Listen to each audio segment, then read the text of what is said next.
انتوا لسه خارجين من المدرسة؟ الحمد لله. طبعا بتسمعوا اغاني شعبي صح؟ طبعا. تسمع اغاني شعبي؟ اه تسمع اغنية ايه؟ اللي هي بتاعت عبد الرحيم حافظ.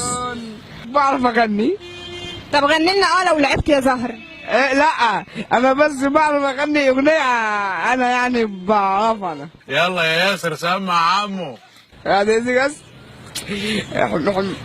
قولي احبك كي تكون وسيمتي بدون حبك لم اكون وسيما. لا لا لا لا لا لا لا لا لا لا لا لا لا لا لا لا لا لا. انت ليه ما قدمتش في ذا فويس كيدز؟ ده انا هقدم ان شاء الله قريب واطلع فنان. علمت لا لا لا لا دي فين؟ لا يعني دي بقى من تأليفي. لو لعب الزهر معاك هتعمل شريط؟ ممكن. هتعمل ألبوم أغاني؟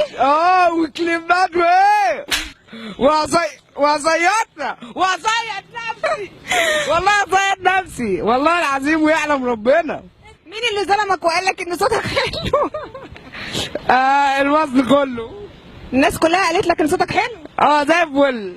ولاد واحد ما شاء الله ضحية. ابنك مش محتاج نشيط اطفال، ابنك محتاج يغني على نفقة الدولة.